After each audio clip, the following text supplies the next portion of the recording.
ये कम से कम 8वीं या 10वीं बार ऐसा होगा कि हम उसी मुद्दे पे वापस से आपके सामने डिस्कशन लेकर आए हैं, और वही दिक्कत जो सबसे ज़्यादा इस वक्त नेपाल क्रिकेट टीम के साथ चलती है, और इस वक्त क्या वो लगातार टीम के साथ चल ही रही है।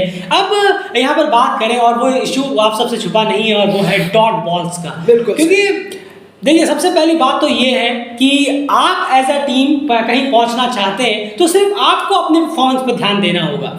अब आपसे मेरा मतलब है टीम से, टीम को अपने परफॉर्मेंस पर ध्यान देना होगा। कौन सी टीम क्या कर रही है, दूसरी टीम ने क्या किया, उस टीम का क्या हो रहा है, उससे आपको कोई मतलब नहीं है। नीदरलैंड्स अगर अगले T20 वर्ल्ड कप 2024 में पहुंच गया है तो वो पहुंचा है, उससे आपका कोई लेना देना नहीं है। अगर यूएसए में वर्ल्ड कप होस्टिंग होने वाली है, वो यूएसए के लिए अच्छी न्यूज है, आपके लिए नहीं है। आपको अपना देखना है कि भाई हम किस तरह से इस टीम को आगे बढ़ा सके। लेकिन इसमें सबसे बड़ा बैरियर जो है वो हो जाता है कि जो टीम का जो प्लेयर्स का इंटेंट रहता है वो बदलता ही नहीं है। कप्तान बदल जाते हैं, कोचेस बदल जाते हैं। मैं वापस से कहूंगा बहुत अर्ली फेस है, लेकिन फिर भी ये इतना भी अर्ली नहीं है कि अप्रोच में कहीं ना कहीं कुछ अलग दिखाई दे। क्योंकि देखिए अप्रोच जो जब भी कोई नया माहौल होता है उसमें जो बॉडी लैंग्वेज अप्रोच जो है उसे आने में मेरे ख्याल से 10-15 दिन ही लगते हैं मैक्स। बिल्कुल बिल्कुल। परफॉर्मेंस धीरे धीरे बिल्डअप होती है, धीरे धीरे इंप्रूव होती है, लेकिन जो अप्रोच है वो कहीं ना कहीं पहले मैच में हमें देखने को मिला कि बहुत ज्यादा वही है जो लगातार टीम के साथ जुड़ी हुई है, और वो है डॉट बॉल्स खेलने का। अगर इसका सोल्यूशन क्या हो सकता है, इसके रिलेटेड हमने पहले भी वीडियो बनाए हुए हैं, और आज वापस से उसी मुद्दे पे रखना है, क्योंकि जो भी आप में से हमारे साथ नहीं जुड़े हुए हैं, फिर उस वीडियो को आपने मिस आउट किया था। लेकिन क्या ऐसी चीजें हैं जिन्हें करने से ये जो डॉट बॉल्स का जो सोल्यूशन है ये मिल सकता है? क्योंकि ऐसा तो है ही नहीं कि ये प्रॉब्लम सॉल्व नहीं हो सकती। नहीं ऐसा नहीं, क्योंकि नेपाल सरकार ने ऐसा बना दिया है कि ये प्रॉब्लम है तो है ही नहीं। लेकिन कब तक आप इस प्रॉब्लम को लेकर चलेंगे? क्योंकि आपको अगर एक बड़े इंटरनेशनल लेवल पर टीम बनना है तो ये तो बहुत छोटी प्रॉब्लम है जो आप इसका सोल्यूशन निकाल नहीं पा रहे हैं। 4-5 पॉइंट्स हैं जिसके तहत सोल्यूशन को आपको समझाने की कोशिश करेंगे। एंड पॉइंट नंबर 1 क्या है? बिल्कुल, पॉइंट नंबर 1 की बात करें तो यहाँ पर जो एक फेस टू फेस का जो माइंडसेट है, पहला जो पॉइंट है वो सबसे ज़्यादा एक बैट्समैन को अपने दिमागों में रखने की ज़रूरत है, डालने की ज़रूरत है बैट्समैन के माइंड में कि पहला face to face by face हमें क्या रखना है, कितने रन्स बनाने हैं हमें, ये शायद अभी बताना ज़रूरी है बैट्समैन को, क्योंकि यहाँ बहुत लैकिंग हो रही है इस जगह में। अब फॉर एग्जांपल ले लेते हैं कि 2-3 विकेट नेपाल गंवा देता है 10 ओवर में, फिर मिड फेस में बहुत ही 100 रन बनते ज़रूर हैं, पर वहाँ पर भी काफ़ी जो वैल्यूबल बैट्समैन है टीम के वो पेविलियन लौट जाते हैं, और आखिरी में 25, 30, 45 रन बनते हैं और पूरी टीम ऑल आउट हो जाती है, ओवर्स भी नहीं खेल पाती। तो ये चीज़ कोचेस को और स्टाफ्स को सही करनी होगी, बैट्समैन को लेकर बैठना होगा। 10 ओवर में 40 रन कम से कम कोचेस को अपना माइंडसेट रखना होगा कि 10 ओवर में 40 बनाइए, मिड फेस में 120 to 130 बनाइए। ये रन्स लेके चलने होंगे दिमाग में, यहाँ कुछ लेके चलना होगा, टारगेट सेट करके चलना होगा। बिल्कुल है, ये पॉइंट आपने पहले भी उठाया था एक बार, मुझे याद है बहुत अच्छी वीडियोस में, कि फेस बाय फेस लेकर मुझे नहीं लगता कि नेपाल क्रिकेट टीम की जो बैटिंग लाइनअप है वो फेस बाय फेस लेकर कोई चलता भी है।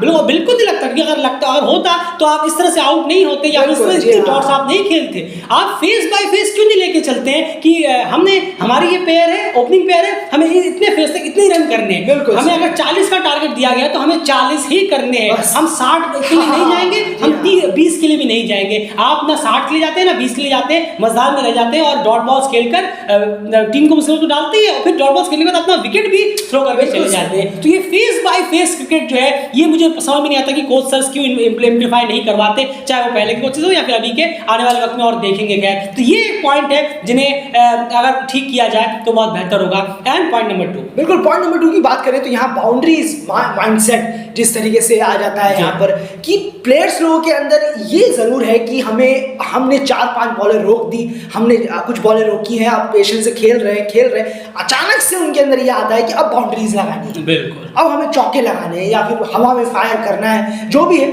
तुरंत ये माइंडसेट चेंज हो जाता है जब डॉट बॉल्स का परसेंटेज बढ़ने लग जाता है। डॉट बॉल्स का परसेंटेज ही क्यों बढ़ता है? वो आपकी वजह से बढ़ रहा है। आप सिंगल्स नहीं निकाल पा रहे हैं, आप रन्स गैप नहीं ढूंढ पा रहे हैं, ये आपका फेलियर है, बैट्समैनों का फेलियर है कि वो रन्स नहीं ढूंढ पा रहे हैं। इतने बड़े ग्राउंड में वो सिंगल नहीं निकाल पा रहे, वो डबल्स को नहीं देख पा रहे हैं, गैप नहीं देख पा रहे हैं, तो वो बाउंड्रीज के लिए जा रहे हैं। बाउंड्रीज के लिए जाना अननेसेसरली बहुत ज़्यादा रिस्क है। आपका विकेट आएगा अगर आप ज़्यादा बाउंड्रीज के लिए जाना, बाउंड्रीज पर ही आप ज़्यादा निर्भर हो जाएंगे। बिल्कुल। और इस चीज़ से रिलेटेड एक और चीज़ है कि जो प्लेयर में दिखती है क्रिकेट के, खासकर बैट्समैन की मैं बात कर रहा हूँ, कि मान लीजिए वो एक ओवर वो खेल रहे हैं, पहली बॉल उन्होंने डॉट कर दी, दूसरी डॉट कर दी, तीसरी डॉट कर दी, चौथी डॉट कर दी, उनके माइंड में रहता है कोई बात नहीं मैं डॉट खेल लेता हूँ, पांचवी छठी बॉल में चौका मारकर ठीक कर दूंगा। बस ये माइंडसेट भी कहीं ना कहीं थोड़ा सा नेगेटिव है।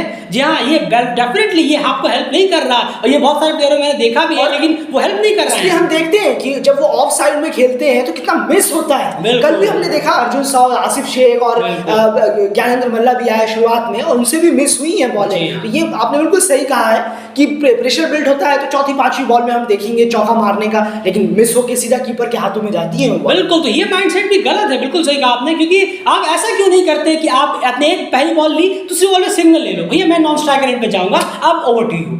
आप ये भी तो कर सकते हैं, ऐसे करके भी आप 3 रन एक ओवर में निकाल सकते हैं। यानी अगर आप हर 2 बॉल में 1 रन लेते हैं, आपने एक बॉल डॉट खेली, उसके बाद अगली बॉल पर आपने सिंगल ले लिया, फिर एक डॉट खेली, फिर एक सिंगल ले लिया, फिर एक डॉट खेली, फिर एक सिंगल ले लिया, 3 रन आपके एक ओवर में आ गए। इसी मोमेंटम के साथ आप चल तो सकते हैं, आगे तो बढ़ सकते हैं। ये नहीं कि गाड़ी वहीं पर रुक जाए, एक ही जगह पर 40-50 डॉट खेलकर 5 और 10 रन आप बनाते हैं, तो ये इंटेंट भी कहीं ना कहीं गलत है। इसको बेहतर करने की जरूरत है। तो मैं छठी बॉल पर चौका मारकर रन रेट कर दूंगा, उसके माइंडसेट को हटाकर मैं दूसरी गेंद पर सिंगल ले लूंगा, ये माइंडसेट भी बहुत ज्यादा जरूरी हो जाएगा आपकी ये सॉल्यूशंस में आता है ठीक करने का। उसके बाद अगला है try to be more vocal.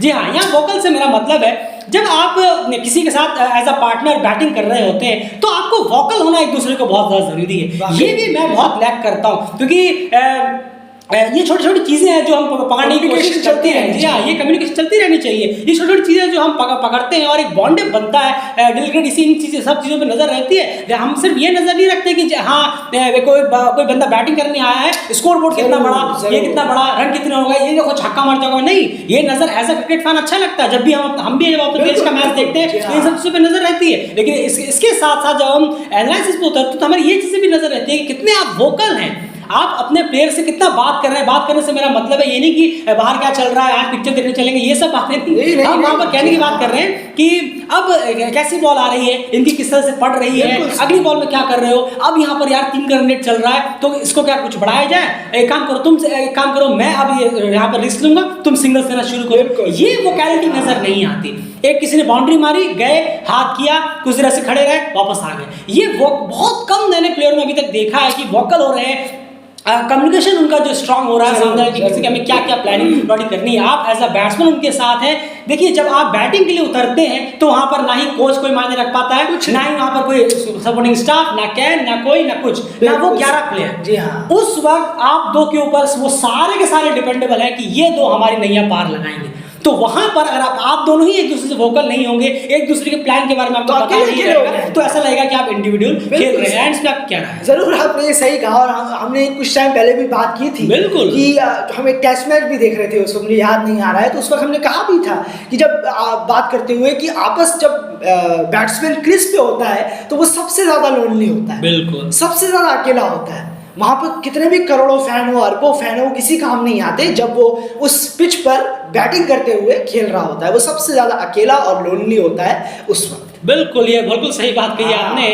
ये सोचने वाली बात है, बहुत डीप बात है। ये कैसे है वो आपको अलग से वीडियो में समझा देंगे तो आपको समझेगा हाँ यार सही तो आप कह रहे हैं। खैर, और स्पेसिफिकली ये मैं ओपनर्स के लिए कहना चाहूंगा, इसमें ओपनर्स और जो मिडिल ऑर्डर बैट्समैन आते हैं उनके लिए खास करके ये चीज होनी चाहिए, ये वोकैलिटी बढ़नी चाहिए। उसके बाद सिंगल और डबल्स, ये तो बहुत ही ऑब्वियस सी बात है कि आप सिंगल और डबल्स को निकाल लें। आपकी प्रायोरिटी सिंगल डबल ज्यादा होनी चाहिए, बजाय चौके या छक्के के। बजाय मैं 5 बॉल डॉट निकालकर छठी पे छक्का मार दूंगा, रन रेट आ जाएगा, ये माइंडसेट खराब हो जाएगा। आप सिंगल्स और डबल्स के लिए जाए तो बहुत ज्यादा बेहतर होगा। और सिंगल और डबल्स के लिए आप कैसे जा सकते हैं, वो उस माइंडसेट से कि आपको फेस बाय फेस सेट करना होगा अपना गोल कि मेरा ये गोल है, प्लस और उससे रिलेटेड एक और चीज कि आपको माइंडसेट रखना होगा कि मुझे हर दूसरी बॉल पर सिंगल लेना है। हर चीज का यहाँ पर सोल्यूशन है, बस ये कि कोच सर इंप्लीमेंट कैसे कराते हैं वो देखने वाली बात आगे जरूर होगी। हमने पोर्डू सर के सामने भी जब उनके तभी हमने ये रखा था, लेकिन हमें वो इंप्रूवमेंट देखने को मिली नहीं। लेकिन अब देखेंगे कि आखिर मनोज सर के अंडर में क्या कुछ चीजें बेहतर होती है। लेकिन सोल्यूशन यकीन मानिए ये परफेक्ट सोल्यूशन है इस तरह की डॉट बॉल्स को टैकल करने का, जो टीम के साथ लगातार एक सरदर्द बना हुआ है। एक लास्ट पॉइंट और है उसे जरूर सुन। बिल्कुल, एक लास्ट पॉइंट यही है कि, और ये बहुत इंटरेस्टिंग पॉइंट है, ये कोई शायद बहुत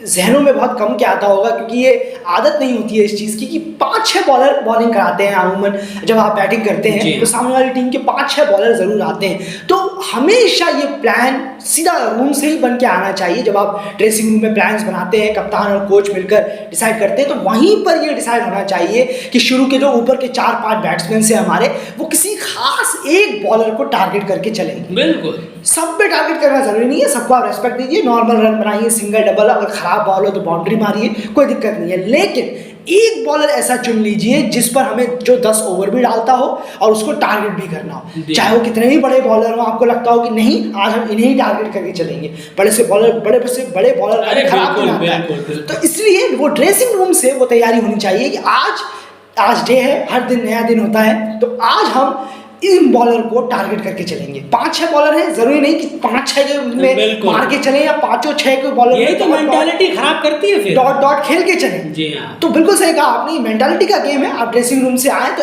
एक स्पेसिफिक बॉलर को पकड़ के चले, आज तो ये हमारा शिकार है, फॉर एग्जाम्पल, ऐसे लैंग्वेज ये नहीं होनी चाहिए, लेकिन आज ये हमारे रडार में रहेंगे, निशाने में रहेंगे। बिल्कुल, ये बहुत जरूरी है कि आप एक बॉलर को टारगेट करें। और इससे होगा क्या कि आप जो सिंगल डबल से चल रहे थे, यानी 3 रन पर ओवर जो हमने आपको बताया आप चल रहे थे, उसको मोमेंटम को, स्ट्राइक रेट को हाई करने के लिए ये चीजें काम आएंगी। तो यहाँ पर एक भी जो हमने पॉइंट्स गिनाए, इसमें एक भी ऐसी चीज नहीं है जिसके करने की वजह से आपको हेल्प ना मिले। आप डेफिनेटली आपकी डॉट बॉल्स में कमी आएगी, और साथ साथ में आपको सिंगल डबल्स की जो कला है, जो आर्ट होती है सिंगल डबल लेने का, वो भी आप इससे सीख सकते हैं। आपका माइंडसेट चेंज होगा, आप लोगों के साथ वोकल होना शुरू करिए, जो बहुत कम मुझे नेपाल की टीम में दिखता है। और मैं बताऊंगा दूसरी टीमों में, ओमान हो, स्कॉटलैंड हो, मुझे इन टीमों में ये नजर आया है कि वो डेफिनेटली स्पेसिफिकली बीच में कोई एक बॉलर जरूर पकड़ते हैं जिनके खिलाफ वो टारगेट करते हैं, इसीलिए वो इतना ज्यादा सक्सेसफुल है कि वो अपना रेट भी बढ़ा पाते हैं या फिर अच्छा खेल पाते हैं। जिसान मकसूद ने जो शतक मारा था नेपाल के खिलाफ यूएसए में, वो इनिंग उठाकर देखिएगा आप, उन्होंने भी स्पेसिफिकली एक बॉलर को टारगेट किया था।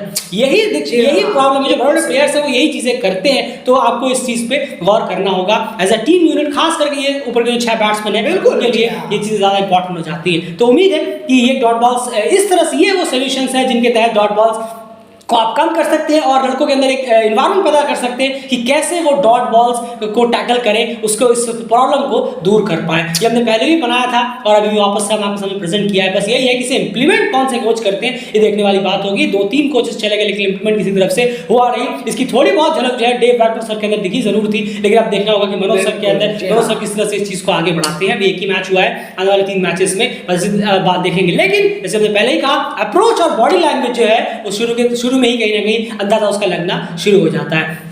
बाकी तो हमारे पास अगर इतना पावर होता है, रिसोर्सेज होता, तो हम खुद कैन से कहीं ना कहीं बात करने की कोशिश करते हैं कि आप हमें फ्री रोल पे ही रख लीजिए, हमें 6 महीने के लिए टीम दे दीजिए। टीम से दे दीजिए, मेरा मतलब है कि हमारे जो स्टार्ट्स वगैरह है, हम जो इस तरह की प्लानिंग प्लॉटिंग कर रहे हैं वो कम से कम दे दीजिए, और कम से कम इतना मेक श्योर कर दीजिए कि कोच जो भी कोच बने वो हमारे कम से कम 100% इनपुट्स को अप्लाई करें। और 6 महीने तक अगर कोई भी रिजल्ट ना मिले तब आप हमें कह सकते हैं कि भैया आपको कुछ नहीं मिलने वाला, आप जाइए, आपके सारे प्लान फ्लॉप्स हैं। इस बात की हम गारंटी ले सकते हैं कि हम 6 महीने के अंदर आपको बहुत बेहतर रिजल्ट प्रोवाइड करा सकते हैं। लेकिन वही छोटा में बड़ी बात, फिलहाल इस वीडियो में इतना ही। वीडियो को लाइक जरूर करिए, चैनल सब्सक्राइब करिए, बने रहिए टेलीग्राम चैनल के साथ। उम्मीद है कि बात अच्छे से यहाँ पर इन चीजों को टैकल करें और कोच सर कोई ना कोई सोल्यूशन इस चीज का जरूर लेकर आए, क्योंकि ये चीज पीछे धकेल रही है बजाय आगे बढ़ाने।